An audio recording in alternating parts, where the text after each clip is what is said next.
কার্যালয়ের সামনে সোমবার 20 এপ্রিল নয়াপল্টনে বিএনপির কেন্দ্রীয় কার্যালয়ের সামনে নারী প্রার্থীদের নাম ঘোষণা করেন দলটির সিনিয়র যুগ্ম মহাসচিব রুহুল কবির রিজভী।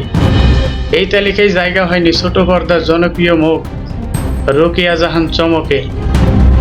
এর আগে তিনি সংরক্ষিত নারী আসনে সংসদ সদস্য হওয়ার আগ্রহ প্রকাশ করেছিলেন কুষ্টিয়া থেকে।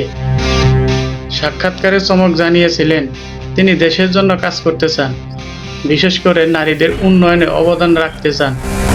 তার মতো একটি শক্তিশালী রাজনৈতিক প্ল্যাটফর্ম থাকলে তার লক্ষ্য বাস্তবায়ন করা সম্ভব। তিনি আরও বলেন, বিএনপির সাথে যুক্ত হলে তার পরিকল্পনাগুলো বাস্তবায়ন করা সম্ভব বলে তিনি বিশ্বাস করেন। তবে শেষ পর্যন্ত দলীয় সিদ্ধান্তে মনোনয়ন পাননি তিনি। চমক জানিয়েছেন, দল যে সিদ্ধান্তই নেবে তা তিনি ইতিবাচকভাবে গ্রহণ করবে। রোকেয়া জাহান চমকের জন্ম বরিশালে হলেও তার বেড়ে ওঠা এবং লেখাপড়া ঢাকাতে। 2017 সালে মিস ওয়ার্ল্ড বাংলাদেশ প্রতিযোগিতায় দ্বিতীয় রানার্স আপ হয়ে বিনোদন অঙ্গনে যাত্রা শুরু করেন তিনি। বর্তমানে অভিনয়ের পাশাপাশি তিনি সামাজিক ও রাজনৈতিক ক্ষেত্রেও নিজেকে যুক্ত করার আগ্রহ দেখাচ্ছেন চমক।